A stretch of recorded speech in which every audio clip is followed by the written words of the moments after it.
Okay, we've got the RA2 Pro set up in the middle of the work bed. Right now I've got some votives already prepared that I was trying to engrave when I discovered my lens was cracked and I was getting very little, if any, result from any engraving.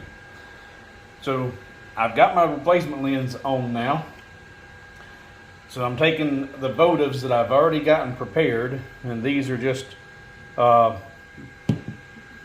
cheap dollar store votives that have been treated with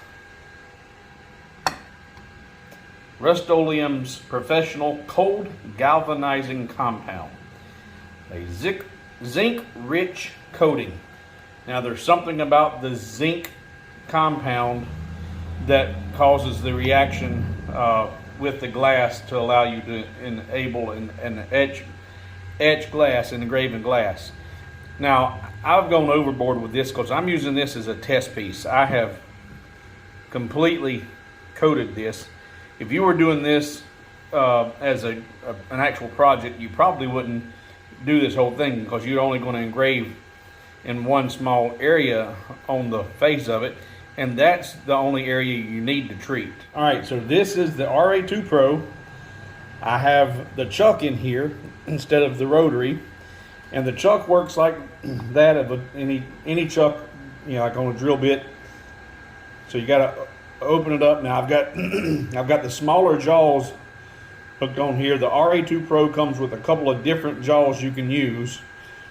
These are the smaller ones. Now I open it up till she fits just inside there, and I tighten her down by hand to get her nice and secure.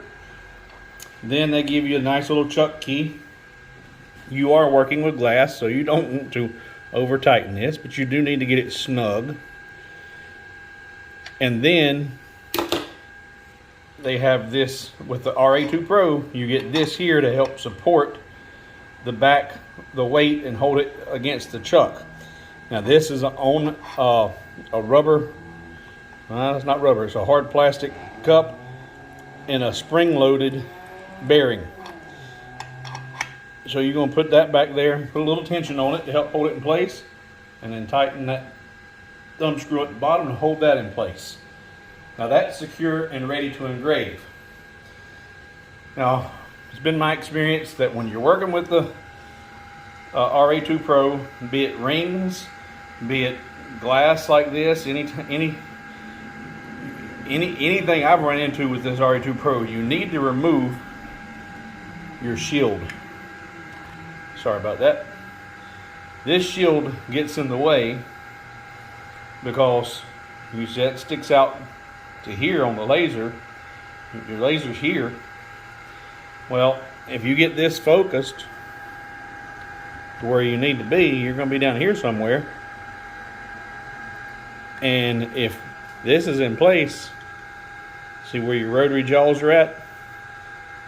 So you got to take that off in order to be able to get full movement. And then you've got to make sure that when you do focus, so that's hitting air assist. So you may end up taking the air assist off as well to get maximum engraving space. All right, but right now,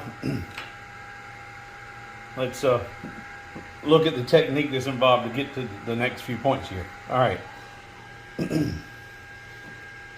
You got to make sure your engraving surface is level. So they include this little bubble level. And there we've got a little ways to go before we get to level. Some people use door stops.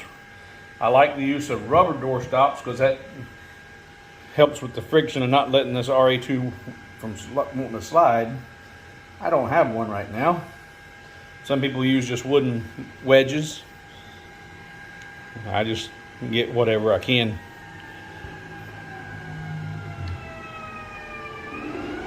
That position's closer, but not close enough. I'm moving on up. Better. And that'll work. Okay. So that's level. Now, Find your highest point of the circumference for your focus point.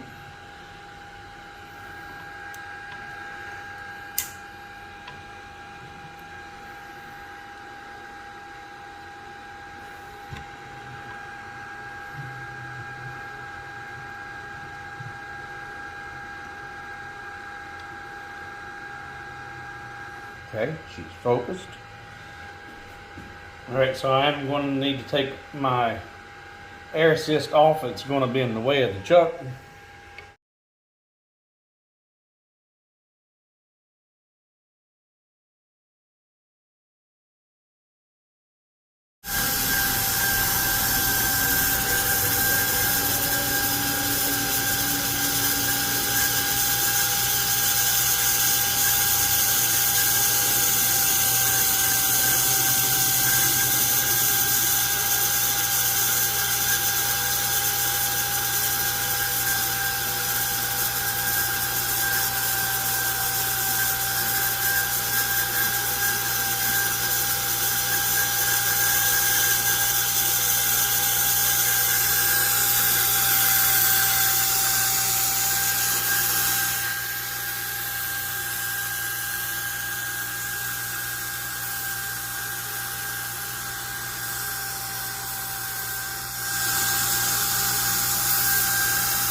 Okay, so here are the pieces I ran today, trying to figure out the right settings for my glass work.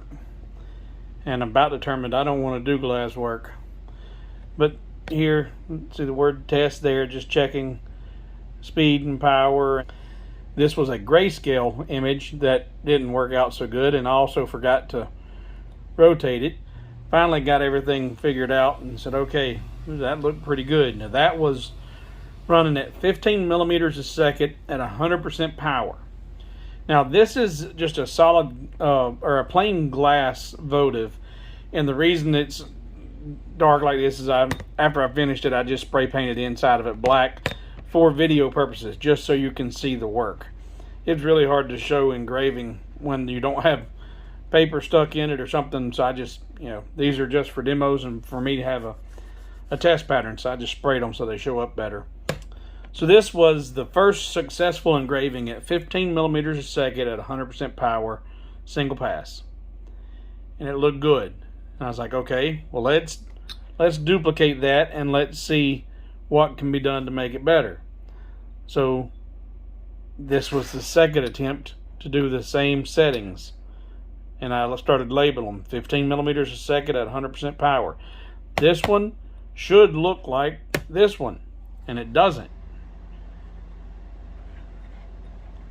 There's 5 millimeters a second at 100% power, and 10 millimeters a second at 100% power. So that 5 at 100 looks closer to the 15, but this one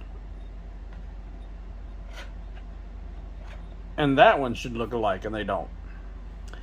So I got to thinking what possibly could have happened. I said, well, dirty nozzle, dirty laser, even with the air assist and all on. I said, okay.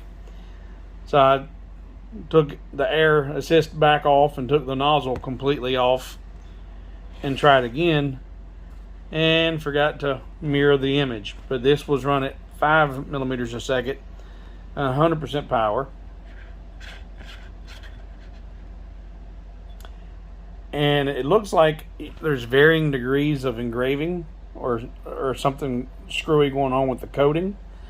So I said, well, let me go double check and make sure I've got good coverage with the zinc coating. So I did a fourth one. This was at 5 millimeters a second and 100% power. This was at 5 millimeters a second and 100% power, because I liked how it was looking, and I thought the difference in the appearance was because of the lack of even coverage when that zinc fitting or zinc coating. Turns out that wasn't the case. After I got one with double coating and made sure I had accurate or good coverage throughout. This one still initially turned out like this one, where it had varying degrees of engraving or appearance. Turns out these white areas or lighter areas are actually just areas of the glass that have been etched but weren't blown away by the laser, and so they kind of fused back to the glass, so it has more of a frosted look instead of a engraved look. That's why the one photo you see with the steel bristle brush, I took the brush to this one and brushed all those little pieces out of there and got that nice clean engraving. So 5 millimeters a second, 100% power, but taking a steel brush to it, and turned out really nice. But it was a lot of work to accomplish this. I can get so much more done doing other things. This is neat to have and to do, but I don't see any profit in trying to generate something like this. It's been a long, hot day in the shop. I'm exhausted. If you have any tips, hints, suggestions, any way that I could make this process better or easier, feel free to share those in the comments. I have learned quite a bit from your comments from other laser enthusiasts, and I welcome comments that are constructive. If you're a troll or a hater, just keep it to yourself and move on. We're here to try and support each other, and negative comments don't benefit anybody. I appreciate you watching. I appreciate you subscribing. I am long overdue for a haircut, and I have come up with an incentive to help drive subscriptions to the channel, I hope. I have created a poll on Facebook, and I'll put a link down below so that you can click on it and go vote. But I've already cleared the 100 subscriber milestone relatively quick, and I'm wanting to hit 1,000 subscribers before Halloween. And if I can get 1,000 subscribers on or before Halloween, I will let you pick how I get my haircut, and the choices are in the poll. Anywhere from professional to bald to party in the front, or business in the front, party in the back, to cul-de-sac. You familiar with a cul-de-sac? It's amusing. But like, subscribe, go over to Facebook, answer that poll, and if you have any tips and suggestions, please share them. Help me help you. I'll make more videos demonstrating anything that I can learn. So again, thank you for watching, and I'll see you in the next video.